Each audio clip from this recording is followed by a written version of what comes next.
Study IQ IAS, अब तैयारी हुई अफोर्डेबल। नमस्कार दोस्तों, स्वागत है आप सभी का स्टडी IQ में। मैं हूं आपका दोस्त राहुल सायगांवकर। दोस्तों, रोज की तरह आज हम हमारी साइंस एनसीईआरटी की डिस्कशन कंटिन्यू करते हैं। आप जानते हैं कि स्टडी IQ पे एनसीईआरटी साइंस की डिस्कशन चल रही है, जहां पे मैं आपके साथ 6th, 7th और 8th की एनसीईआरटी की थरो डिस्कशन कर रहा हूं, चैप्टर बाय चैप्टर। 6th की डिस्कशन ऑलरेडी कंप्लीट हो चुकी है, 7th की डिस्कशन हम लोग कर रहे हैं, राइट। एनसीईआरटी क्लास 7 की साइंस की, जिसमें अलग अलग चैप्टर्स हम लोगों ने ऑलरेडी डिस्कस कर लिए, राइट। 1 to 13 हम लोग पहुंचे थे। आपको याद होगा पिछले क्लास में हम लोगों ने बात की थी मोशन एंड टाइम के बारे में। सिक्स स्टैंडर्ड में हम लोगों ने बात की थी मोशन एंड डिस्टेंसेस के बारे में। तो डिस्टेंस और टाइम मेजरमेंट हम लोगों ने सीख लिया। तो जैसे डिस्टेंस और टाइम मेजरमेंट सीख लिया, हम लोगों ने स्पीड की मेजरमेंट भी सीख ली, राइट। कितनी तेजी से डिस्टेंस कवर कर रहे हैं, इन सभी चीजों के बारे में हम लोगों ने चर्चा की थी। चलिए आज आगे बढ़ते हैं, और आज हमारे डिस्कशन का मुद्दा है electric current and it's effects. और आपने देखा होगा छठी कक्षा में भी हम लोगों ने इलेक्ट्रिक करंट के बारे में बात की थी, और जहां पे हम लोगों ने सिंपल इलेक्ट्रिक सर्किट्स के बारे में देखा था। वहां पे मैंने आपको बताया था, आई होप कि आपको याद होगा, इलेक्ट्रिसिटी के बारे में। I told you about electricity and I told you about electric current. क्या आपको याद है? I hope you remember. Electricity को मैंने बताया था एक्यूमुलेशन ऑफ चार्जेस। जो अब जैसे इलेक्ट्रिसिटी हम लोग उसको भी कहते हैं, इलेक्ट्रिसिटी जैसे स्टैटिक इलेक्ट्रिसिटी होती है। मैंने आपको बताया था बचपन में हम लोग करते थे कि एक वुलन का कपड़ा है, फिर वूल का कपड़ा लिया और एक कंघी ली, उस वूल के ऊपर कंघी को थोड़ा सा हम लोगों ने रब किया तो कंघी चार्ज हो जाएगी। तो हम लोगों ने देखा था जैसे कंघी अगर आप बालों के पास ले आओ तो बाल अट्रैक्ट कर लेगा, या फिर छोटे छोटे पेपर के टुकड़ों को अट्रैक्ट कर लेगा। तो इलेक्ट्रिसिटी क्या होती है? Electricity is basically the accumulation of charges.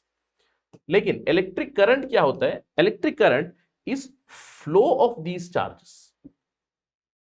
Flow of these charges. I hope ये आपको चीज याद होगी जो मैंने आपके साथ डिस्कशन की थी। और आज हम लोग बात करेंगे कि जब ये चार्जेस फ्लो होते हैं किसी भी बॉडी से, हम लोगों ने बात की थी वहां पे कंडक्टर और इंसुलेटर के बारे में भी, इलेक्ट्रिक कंडक्टर इलेक्ट्रिक इंसुलेटर के बारे में। तो जब भी किसी इलेक्ट्रिकल कंडक्टर से ये चार्जेस मूव होंगे, और चार्जेस कैसे मूव होते हैं मैंने आपको बताया था, हमेशा there has to be potential difference, यानी कि यहां पे हाई वोल्टेज होनी चाहिए, हाई वोल्टेज से आपकी लो वोल्टेज की तरफ मूव होगा ऑलवेज, करेक्ट।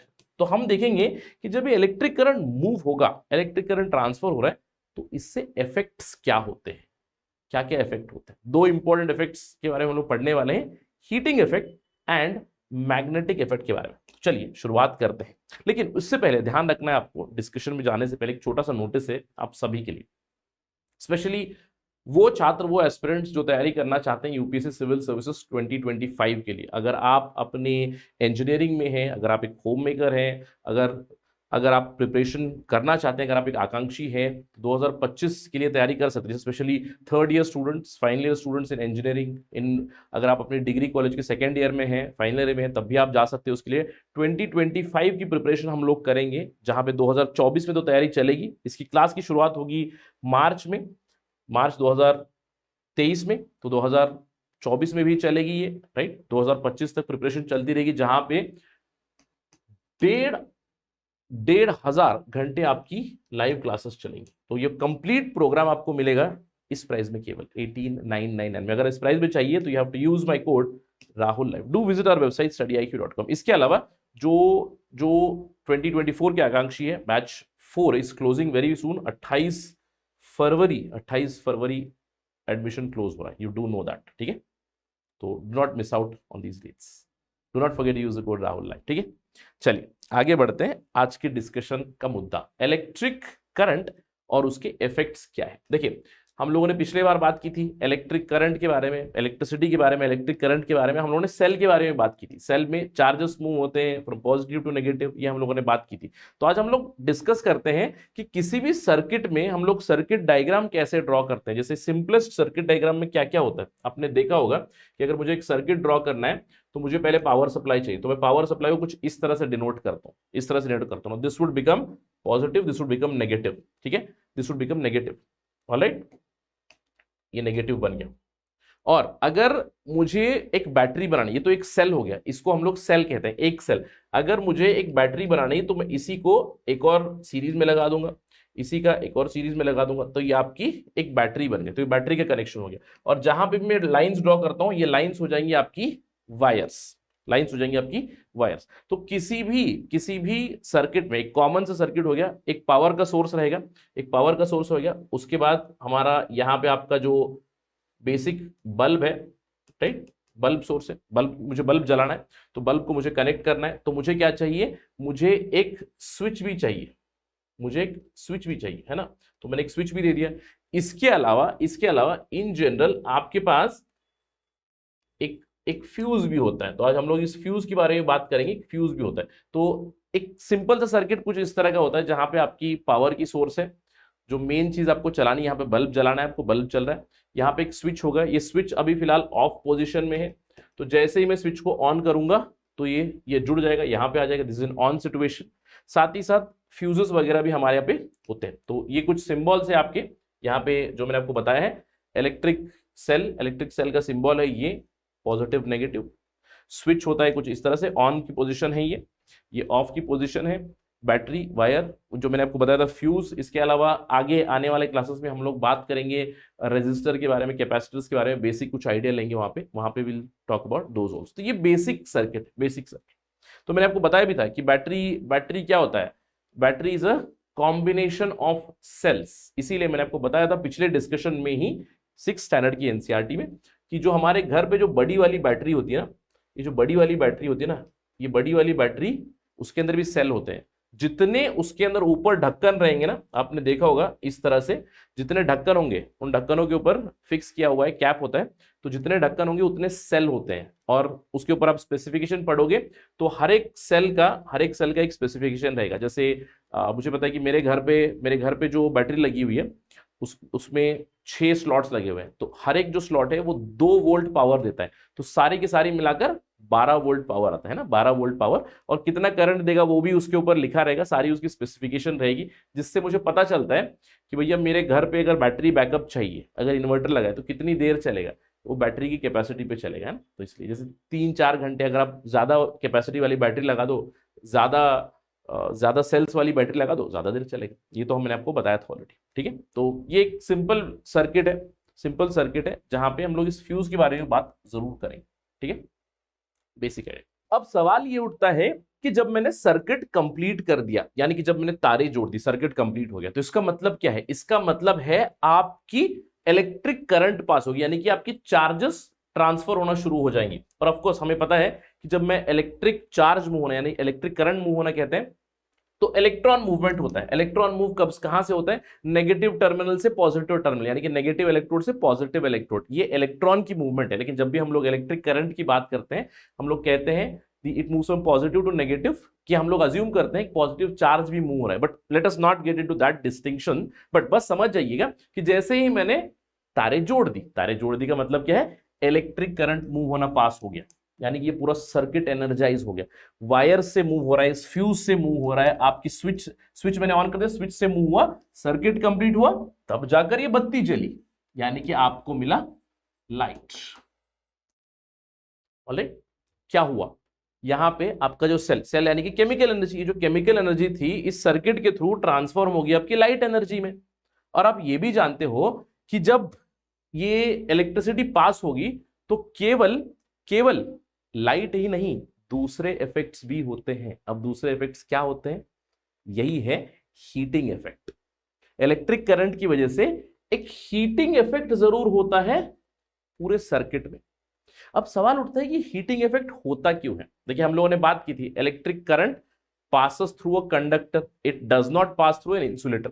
लेकिन जब कंडक्टर से पास भी होता है तब उस कंडक्टर को वो गर्म कर देता है, उसके ऊपर एक हीटिंग इफेक्ट जरूर होता है। और एक हीटिंग इफेक्ट का मेन कारण है concept called as electrical resistance. Resistance का मतलब क्या है? रेजिस्ट करना, राइट। अब समझिएगा कि मैं एक दरवाजे के पीछे खड़ा हूं और मैं चाहता हूं कि दरवाजा बंद रहे, और दूसरी तरफ से कोई इंसान है जो 2 दरवाजे को ढकेल रहा है, तो मैं दरवाजा को ऐसे ही बंद पकड़ा हुआ, तो I am resisting opening of the door, तो मैं रेजिस्टेंस शो कर रहा हूं दरवाजा ओपन होने में। यही चीज होती है बेसिकली हो क्या रहा है कि आपका जो इलेक्ट्रिकल चार्ज मूव हो रहा है, इस चार्ज को मूव नहीं कराना है, इसीलिए आपका जो कंडक्टर है उसके अंदर एक रेजिस्टेंस हुआ है, रेजिस्टेंस जमी हुई, और इस रेजिस्टेंस के कारण ही, इस रेजिस्टेंस को आप पुश थ्रू करोगे, इसकी वजह से आपका हीट जनरेट होगा। Because of this electrical resistance, जब भी इलेक्ट्रिक करंट फ्लो होता है किसी कंडक्टर से, हीट जनरेट होता है, एक हीटिंग इफेक्ट होता है। ऑलराइट, ये आपने जरूर देखा होगा, रोजमर्रा की लाइफ में हम लोग बहुत सारी चीजें देखते हैं। जैसे आपने देखो, जब मैंने ये बल्ब जला दिया, इस तरह का जो इनकैंडेसेंट बल्ब लगा हुआ है, तो उस बल्ब में भी आपने देखो, टच करके देखना कभी, यार वो जो इनकैंडेसेंट बल्ब को आप बिना कपड़े के, फिर बिना किसी ग्लव के पकड़ नहीं सकते, बहुत ज्यादा जल जाएगा, आपका हाथ जल जाएगा। आजकल के जो एलईडी होते हैं ना, वो भी गर्म होते हैं, बट थोड़ा सा कम गर्म होते हैं, but they also heat up. लेकिन सबसे कॉमन एग्जाम्पल हीटिंग इफेक्ट का आपने कहां देखा है? Any example? राइट, जैसे घर पे अभी तो हम लोग डायरेक्टली गैस जलाते हैं, गैस बर्न करके हीटिंग रिक्वायरमेंट करते हैं, लेकिन कई बार आपने देखा होगा ये चीज, जहां पे गैस वगैरह अवेलेबल नहीं है, से इलेक्ट्रिसिटी अवेलेबल है, तो हम लोग इस तरह का एक स्टव देखा है क्या आपने? अब इस तरह के स्टव में हो क्या रहा है, आपने इलेक्ट्रिसिटी दी, यहाँ पे इलेक्ट्रिक सर्किट कंप्लीट हो गया, राइट, इलेक्ट्रिक सर्किट आपका कंप्लीट हो गया, ऑलराइट, इसके थ्रू मूव हो रहा है, इसके थ्रू करंट मूव हो रहा है, लेकिन इसका रेजिस्टेंस ज्यादा रहेगा। तो जितना ज्यादा रेजिस्टेंस है, उतना ज्यादा उसके अंदर से इलेक्ट्रिक करंट मूव होने में दिक्कत हो जाएगी, हीटिंग बहुत ज्यादा कर देगा। तो इस तरह की हीटिंग डिवाइसेस आपने जरूर देखोगे। या फिर आपने देखा होगा, जैसे शर्ट है, अब शर्ट को हम लोग जो इस्त्री करते हैं ना, आयरनिंग जो कहते हैं, तो वो इस्त्री के पीछे भी तो वही कॉइल होता है ना। आपने देखा होगा कि एक इलेक्ट्रिक कॉइल होगी, उसके अंदर जैसे आप स्विच ऑन करोगे तो वो इस्त्री पीछे से गर्म होना शुरू है। क्यों? क्योंकि उसके अंदर भी इस तरह की एक कॉइल लगी हुई है। ये आपने जरूर ऑब्जर्व किया होगा। और ये जो हीटिंग डिपेंड होती है कि अमाउंट ऑफ हीट कितना निकलता है, जब मैं इलेक्ट्रिसिटी पास करूंगा कितना हीट प्रोड्यूस होगा, ये किस पे डिपेंड करेगा? ये आपके मटेरियल के ऊपर डिपेंड करेगा, उस मटेरियल की लेंथ क्या है इस पर डिपेंड करेगा, उसकी थिकनेस क्या है इसके ऊपर डिपेंड करेगा। तो अलग अलग वायर्स जो होते हैं, अलग अलग वायर्स, अलग अलग थिकनेस के अलग अलग मटेरियल्स हम लोग इस्तेमाल कर सकते हैं फॉर आर हीटिंग रिक्वायरमेंट। जैसे ये इलेक्ट्रिक करंट है, इसमें हम लोगों ने एक अलग तरह का वायर इस्तेमाल किया है। आपके जो आयरनिंग वाली होती है ना, इस्त्री जो होती है, उसके अंदर हम लोगों ने एक अलग फिलामेंट इस्तेमाल किया हुआ है। जैसे ये बल्ब है, इस बल्ब में हम लोगों ने अलग फिलामेंट इस्तेमाल किया हुआ है, right. So we have seen different items for different applications, right. अब इसी एप्लीकेशन के बेसिस के ऊपर हम लोगों ने एक और प्रोडक्ट भी देखा है, जिसको हम लोग कहते हैं इलेक्ट्रिकल फ्यूज। अब मैंने आपको बताया, जब इलेक्ट्रिकल करंट पास होता है किसी कंडक्टर में तो गर्म होगा। तो सर सवाल उठता है, सर क्या वो इतना गर्म हो जाए कि वो पिघल भी सकता है? Yes of course. और इसी फिनोमेना को हम लोग इस्तेमाल करते हैं फ्यूज में। जैसे आपने देखा होगा, अब यहां पे मैंने एक मटेरियल इस्तेमाल किया है जो मैं चाहता हूं कि नहीं पिघले, गर्म हो, बहुत गर्म हो, मुझे हीट दे, लेकिन पिघले ना। इसका मतलब है हाई मेल्टिंग पॉइंट वाला इस्तेमाल करूंगा। यहां पे फ्यूज आपने देखा होगा, अपने घर पे रोजमर्रा की लाइफ में इस तरह के फ्यूज आपने देखे होंगे, आपने फिक्स कर दिया। जब समझ लीजिए कुछ इलेक्ट्रिकल अबनॉर्मलिटी हुई, बहुत ज्यादा एक्सेसिव इलेक्ट्रिक करंट आया, तो ये फ्यूज उड़ जाता है। अब इमेजिन कीजिए घर पे फ्यूज नहीं है, अगर फ्यूज नहीं होता तो आपका घर का फ्रिज, आपका टीवी, आपका एसी, सब कुछ उड़ जाएगा, है ना। तो इसलिए फ्यूज क्या होता है? फ्यूज एक सेफ्टी मैकेनिज्म है, जिससे होता क्या है कि भैया एक्सेसिव करंट आया तो ये जल जाएगा, और ये जल गया मतलब आपका सर्किट टूट गया। आपने इस तरह की भी देखी होंगी, जैसे आपके घर में स्पाइक बस्टर होगा। स्पाइक बस्टर मतलब जो एक्सटेंशन कॉर्ड होती है ना, एक्सटेंशन कॉर्ड 4-5 प्लग लगाने वाली, उसके अंदर भी आपने देखा होगा इस तरह का एक फ्यूज। इस फ्यूज में एक पतली सी वायर होती है, बहुत ही पतली सी वायर होती है ना। तो वो वायर बर्न हो जाती है। फिनोमेना क्या है कि भैया आपका वायर है, वायर में से करंट पास हो रहा है, बहुत ज्यादा एक्सेसिव करंट पास हुआ, इसका मतलब ये मेल्ट हो गया। अगर ये मेल्ट हो गया मतलब आपका कनेक्शन टूट गया। तो बेसिकली आपका कनेक्शन क्या हो गया? Connection is broken, right. This is the basic idea, ये आपने देखा भी होगा। और जब ये कनेक्शन ब्रेक होता है तो कुछ स्मेल भी आता है ना, जलने की स्मेल भी आती है। जब भी हम लोग कहते हैं यार फ्यूज उड़ गया, यार फ्यूज जल गया, तो हम लोग स्मेल भी कर सकते हैं, कुछ जलने वाली स्मेल भी आती है। तो अभी तक आपने एक अनुमान जरूर लगा लिया होगा कि भैया यहाँ पे ये जल नहीं रहा है, यानी कि ये फ्यूज जल नहीं रहा है, मतलब फिलामेंट नहीं जल रहा है, लेकिन यहाँ पे मैं चाहता हूं कि ये जले। तो इसका मतलब क्या है? यहाँ पे मुझे हाई मेल्टिंग पॉइंट वाला मटेरियल चाहिए, यहाँ पे मुझे लो मेल्टिंग पॉइंट वाला मटेरियल चाहिए, है ना। अब आपके दिमाग में एक और चीज भी आ रही होगी, सर ये तो मैंने मेरे गांव में देखा है, मेरे गांव में देखा हुआ है, ये तो ठीक है, हम लोग रोजमर्रा की लाइफ में स्पाइक बस्टर वगैरह यूज करते हैं, ये आजकल सर मैं ये इस्तेमाल नहीं करता हूँ, आजकल मुझे दिखते नहीं, जैसे मेरे घर पे वो है नहीं, I live in a flat, I don't see it. But मैंने एक और चीज देखी कुछ इस तरह की, इसको कहते हैं MCB. MCB, miniature circuit breaker, इसका नाम है सर्किट ब्रेकर, यानी कि सर्किट को तोड़ना है। ये इलेक्ट्रिकल फ्यूज का ही कॉन्सेप्ट आपको समझना है। MCB is nothing but a fuse. लेकिन आपने इस फ्यूज में देखा होगा कि क्या हो रहा है कि भैया ये जल गया। अब जब ये जल गया, मुझे क्या करना पड़ेगा, या तो पूरा ये नया चीज लाना पड़ेगा, क्योंकि कितना करंट पास हुआ है उस पर मुझे पता चलेगा कि इसको भी डैमेज हुआ है। ये नॉर्मली एक सेरामिक मटेरियल होता है, लेकिन अगर समझिए दूसरा कोई मेटल इस्तेमाल कर रहा हूँ, प्लास्टिक वास्टिक, तो जल ही जाएगा पूरा का पूरा। तो मैं एक तो ये वायर रिप्लेस करूंगा, या तो पूरा का पूरा एक किट रिप्लेस कर दूंगा। लेकिन ये जो मिनिएचर सर्किट बोर्ड है, जो मैं हमारी रोजमर्रा की लाइफ में मैं देख चुका हूं, राइट, तो ये क्या काम करता है, इसका भी काम वही है, इसका भी काम वही है, लेकिन इसका जो वर्किंग है वो थोड़ा सा कॉम्प्लेक्स है। अब उस फ्यूज में तो सीधे सीधे इलेक्ट्रिक करंट पास हो, वायर जल गया। लेकिन एमसीबी में आपने देखा होगा कि अगर हाई करंट आ गया, एक्सेसिव करंट आ गया, तो आपका एमसीबी ट्रिप कर जाएगा। एमसीबी, और ये एमसीबी के जो बटन होते हैं उल्टा होते हैं, जैसे हम लोग नीचे दबाए तो ऑन हो जाएगा, एमसीबी का उल्टा कॉन्सेप्ट होता है ना। तो क्योंकि जल्दी से ट्रिप होना है, तो जब वो ऑन पोजीशन में रहेगा, ऊपर रहेगा, जैसे एक्सेसिव करंट होगा टक से बंद हो जाएगा, आसानी से बंद हो जाएगा। ये क्यों होता है, यहां पे कॉन्सेप्ट आता है आपका मैग्नेटिक इफेक्ट का भी, क्योंकि इलेक्ट्रिसिटी का मैग्नेटिक इफेक्ट भी है। तो ये एमसीबी जो है ये एक इलेक्ट्रोमैकेनिकल डिवाइस है, जहां पे जैसे ही एक्सेसिव करंट पास हुआ, तो ये जो मैग्नेटिक एलिमेंट है, इलेक्ट्रोमैग्नेट है, इसके बारे में हम लोग थोड़ी देर में बात करेंगे। ये जो इलेक्ट्रोमैग्नेट है, ये इस पर्टिकुलर बाईमेटल को अट्रैक्ट करेगा। इसके अलावा जैसे जैसे इलेक्ट्रिक करंट पास होगा, इसकी भी कुछ इस तरह से रेजिस्टिविटी है, हीटिंग और बेंडिंग दोनों साथ में चलेगी। तो यहां पे आपका थर्मल ट्रिपिंग का सेटअप लगा हुआ है। तो आपको ध्यान रखना है, एक एमसीबी में दो तरह की सेफ्टी मेजर्स होती हैं। एक तो हो गया आपका थर्मल ट्रिपिंग सेफ्टी, दूसरा है आपको magnetic tripping safety. Magnetic tripping safety तो मैंने आपको बता दिया कि यहाँ पे एक इलेक्ट्रोमैग्नेट है जो इस पर्टिकुलर एलिमेंट को अट्रैक्ट करेगा जब भी एक्सेसिव करंट मूव होगा। इसका मतलब है ज्यादा अट्रैक्टिव फोर्सेस हो जाएंगी, जिससे कनेक्ट हो जाएगा। इसके अलावा आपका बाईमेटल स्ट्रिप भी है। बाईमेटल स्ट्रिप से क्या होगा, इलेक्ट्रिक करंट पास होगा तो डिफरेंशियल एक्सपेंशन होगी। इस डिफरेंशियल एक्सपेंशन से ये भी इस तरफ मूव होगा, ये भी इस तरफ मूव होगा एक्सेसिव करंट होने पे, यानी कि डुअल सेफ्टी मैकेनिज्म। एक होता है थर्मल कर्व मैकेनिज्म, दूसरा होता है magnetic curve mechanism. So two tripping mechanisms are there. जैसे ही ट्रिप होगा तो आप देख सकते हो यहाँ पे ये लैच टूट गया, ये लैच ब्रेक हो गया, यानी कि ये जो लैच ब्रेक हुआ, आपका जो एमसीबी का स्विच था ऊपर से नीचे आ गया। अब आप जाओगे एमसी को फिर से वापस ऊपर करोगे तो आपका सर्किट कंप्लीट हो जाएगा। तो ऑल इन ऑल, बहुत ही सिंपल लैंग्वेज में अगर मुझे बताना है कि एमसीबी है क्या, मिनिएचर सर्किट बोर्ड है क्या, ये है आपका रीयूजेबल फ्यूज। रीयूजेबल फ्यूज, और यहां पे वो वायर का कॉन्सेप्ट नहीं है कि पतला वायर मोटा वायर। यहां पे एक बाईमेटल स्ट्रिप रहेगी जो बेंड होगा, ज्यादा करंट होने पे ज्यादा बेंड होगा, यहां पे ज्यादा करंट होने पे ज्यादा मैग्नेटिक फील्ड होगा। डुअल सेफ्टी मैकेनिज्म, जिसकी वजह से लैच उस तरफ मूव हो जाएगा और आपका सर्किट ब्रेक हो जाएगा। ठीक है। और आपको ध्यान रखना एक और चीज बहुत जरूरी है, क्योंकि आपको लगता है कि यार मैंने घर पे एमसीबी लगा लिया तो मुझे शॉक नहीं लगेगा। आपने ऐड भी देखा होगा, शॉक लगा शॉक नहीं लगा वाले। यहां पे मैंने लिखा हुआ है MCBs, miniature circuit boards, do not protect humans against electrical shock. ये मैंने क्यों लिखा है, इसको मैं एक्सप्लेन करता हूं, क्योंकि बहुत सारे भी लोगों को लगता है कि मैं हीरो बन जाता हूं, यार मेरे घर पे तो एमसीबी है, मिनिएचर सर्किट बोर्ड है, मैं जाके बत्ती को पकड़ लेता हूं। नहीं, उस बत्ती को पकड़ोगे भैया, वायर को पकड़ोगे तो करंट जरूर लगेगा।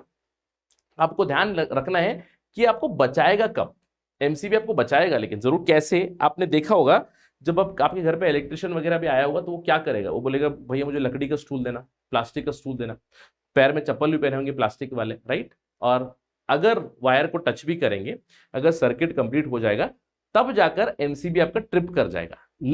लेकिन अगर आप सर्किट का भाग बने हो, यानी कि आपकी ह्यूमन बॉडी, मैंने आपको बताया था ह्यूमन बॉडी इलेक्ट्रिकल कंडक्टर है, अगर आप सर्किट का भाग बने और इलेक्ट्रिक चार्ज लीकेज हो रहा है, यानी कि अगर अर्थिंग हो गया, तो आपको एमसीबी भी नहीं बचा पाएगा।